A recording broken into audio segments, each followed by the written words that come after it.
Still Lagos through the ages on mainland 98.3 FM. My name is Sahid Fuad, and this is the show where we look at the history of Lagos. We have Prince Ademola Akinsemoyin online with us already. Good morning, Prince. Good. Hello, Prince. Hello. Hello, I'm with you. Okay, yes, it's my pleasure to have you on the show this morning. Oh, you are welcome. Oh, okay. I'm so happy to join you on this program. All right. Well, this is Lagos through the ages, and of course, this is the show where we look at the history of Lagos. I'd actually informed my listeners this morning that we are looking at that story, the story of the Egbe Olowo of Lagos. That's the Society of the Rich, which, of course, documents show that it was founded on the 23rd of July, 1874 in Lagos. You are the president of Obado Descendants Union of Lagos. Is that right? You are exactly. Okay, so let's start this way. What is this Egbe Olowo of Lagos? That's the Society of the Rich. What's that? That's new. A lot of people don't know that the society like that existed in the past. Hello, Prince. Hello, Prince. Hello. Yes. Are you with me? Yes, I'm with you. I'm saying, Okay. can you just bring us into the story of the Egbe Olowo of Lagos? Okay, thank you very much. Egbe Olowo was founded by our forefather in Lagos. Okay. You know, Lagos has been a blessed land. That before the arrival of the colonial master, before starting from the migration of the Portuguese in Lagos around 17th century, before the section trade between the Oba Akintoye and British in January 1st, 1851. You know, our forefathers were the prominent indigenous of Lagos. Okay. Make profitable trading with the Portuguese, extended the trading throughout the West Africa around 18th century. They are Lagosian, the real indigenous Lagosian. The real indigenous of Lagos. Yes, they are comfortable with the foreigners. And their business, even though they were not educated, they don't have their Western education by that time. But they are the prominent person. Okay. They are the blessed people. Are there families? Can you give me the names of some of the families that formed, or the so-called forefathers that formed this Egbe Olowo of Lagos? Those of our forefathers, most of them, then the place in Lagos, belong to the many ruling houses in Lagos. Okay, the ruling houses in Lagos. Which ruling houses? Which ruling houses are those? Like our father, the Fasheke Olukolu, belong to Bajulaye Chieftaincy of Lagos. Okay, Bajulaye. Okay. Chieftaincy of Lagos.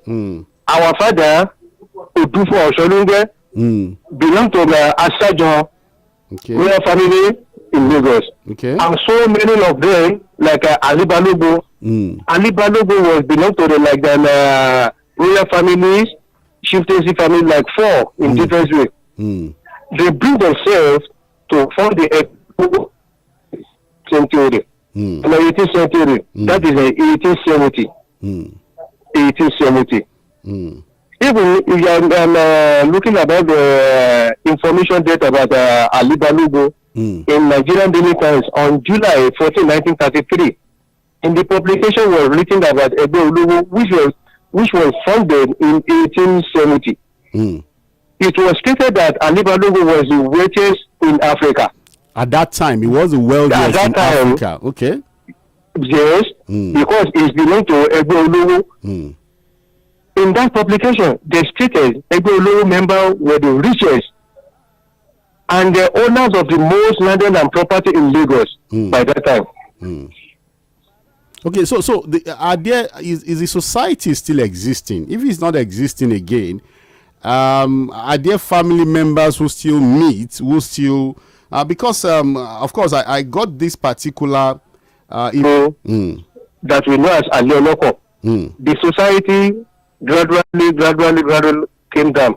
But now we, the descendants of Egbe Olowo, we are bringing ourselves together to reform that society. Now we are planning about the Postman Award for our late fathers. those prominent Lagosians to stand from somewhere to revive the Egbe Olowo as indigenous of Lagos. We have proposed a lot of scholarships from our primary school, secondary school, university level. Now we reform ourselves to stand on our own feet to revive our culture, our heritage, our pride. Okay, let's talk about some of these forefathers, because you've only basically mentioned the Ali Balogun family. Are there others? Can you give me more names? Talking about Hello? Hello, Prince.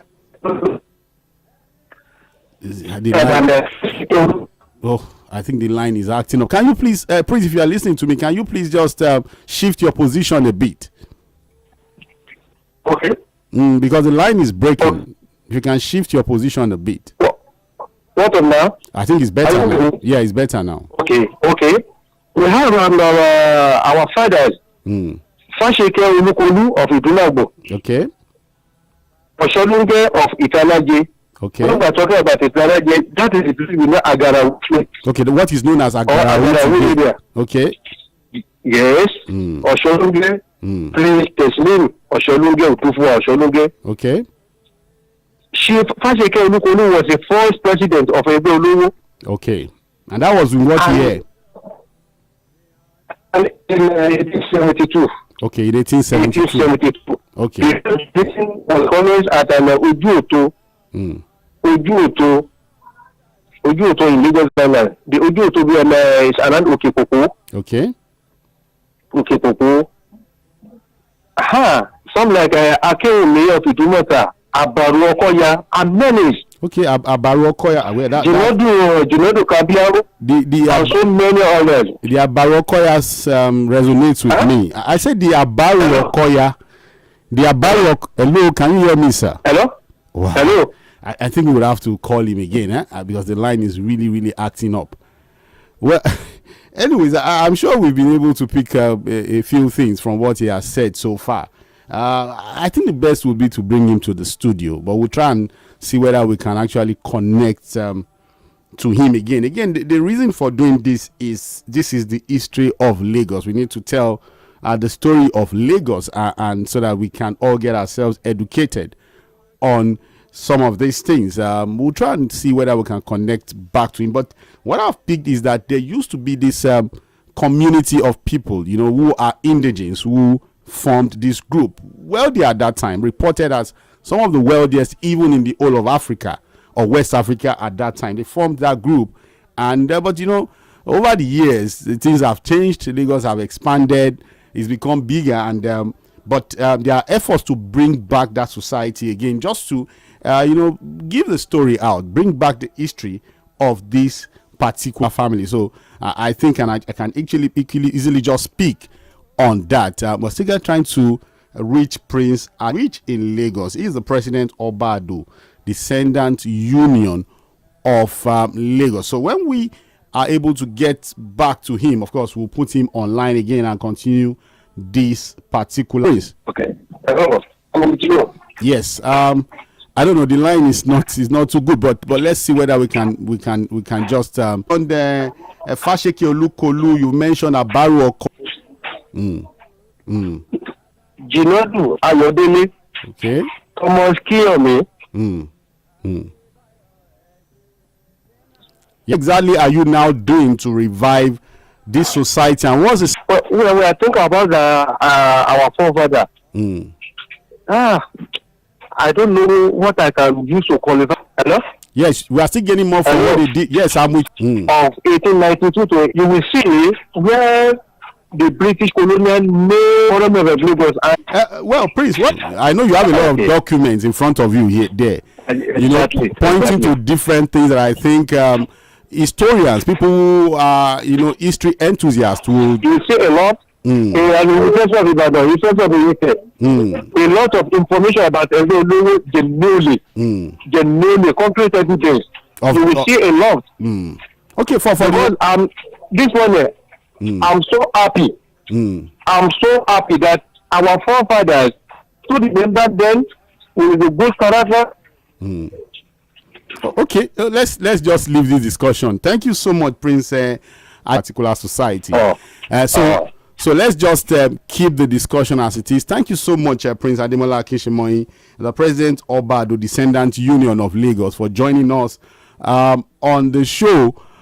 This, of course, this morning. I'll try and bring you to the studio. We look at all the documents together, read it together, give out the information together so that our listeners can also benefit from that history of this particular group. I'm sure it's going to point to a lot of things. It's going to say a lot of things about the history of Lagos. Well, it's still Lagos through the ages on mainland 98.3 FM. I'll take a short break then. When I come back, I'll go back to the story of the Lekki Peninsula. And of course, we just quickly wrap up on that. And then next week, I promise you, I will bring Prince Ademola Akishimoyi into the studio.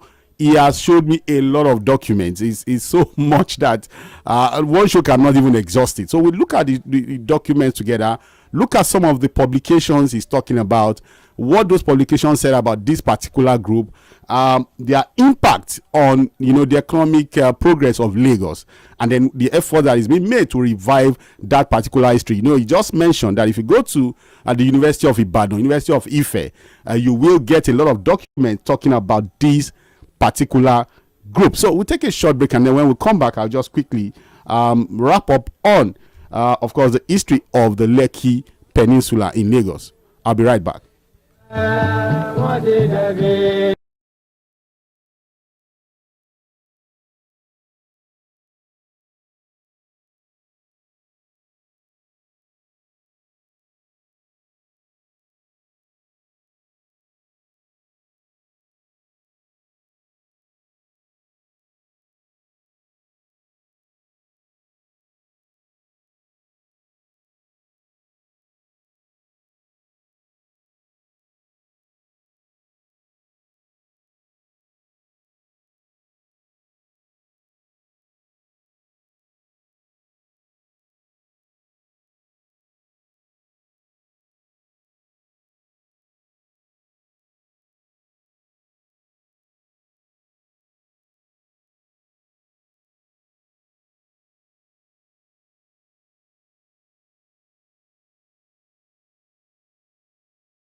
àtàlàǹgbà olúwa onísọ̀kalẹ̀ wàbẹ̀ nìkan olúwa ní ojogun ayé olúwa ló gbọ́n ọ̀bọ lèèyàn dáúdà Elégùṣì. All right, we're back and it's still Lagos through the ages on mainland 98.3 FM. Yes, we just have 4 minutes to quickly wrap up on the show today. Again, I promise that I'm going to try and bring in Prince Ademola Kishemoyin to the studio next week. That story is important. Yes, that's Egbe Olowo of Lagos. It will open up a lot of other discussions on the show that would have to maybe serialize and bring to the table. But in the meantime, let me just quickly wrap up with the story of the Lekki Peninsula. Before bringing in Prince, I had said that, the name Lekki was coined from the name of a Portuguese trader, Mr. Lecky, spelled Lecqui. But originally, Lekki belongs to traditional settlers who used to know the place as Ileke, and they are originally from Ile-Ife. They settled down at Ijebu-Ode. From Ijebu-Ode, they also settled down at a place called Ilara, and then from Ilara to Egbe, and then of course you have Ebute, Lekki. So and generally the Leke people, as they used to be called before it was changed to Lekki, actually have salt making, farming and fishing as their occupation. Yes, they are majorly salt makers, They are also into farming and then fishing. But like I said, if you're wondering where the name Lekki comes from, it is coined from the name of Mr. Lecky, a Portuguese trader who had a lot of relationship with the indigenes at that time, who knew that place as Ileke. But today we have it as Lekki. So that's just the part I would really want to talk about today. Again, the promise is that I'm going to brings Ademola Kishemoyin to the studio, so I won't have issues with phone lines, connections and all of that. He has a lot of documents on some of these families. Yes, very rich families at that time, prominent Lagosians who formed the society, and of course they were the foundation for the prosperity of the Lagos in terms of it being a major economic hub in the whole of Africa. So we need to talk about that story. It's informative, it's educative, and it's important that we bring it on the show next week. That's why I'm going to be calling it a day on the show today, Lagos through the ages on mainland 98.3 FM. My name is Saeed Fuwa. Remember, we are the sound of Lagos. We do this again next week.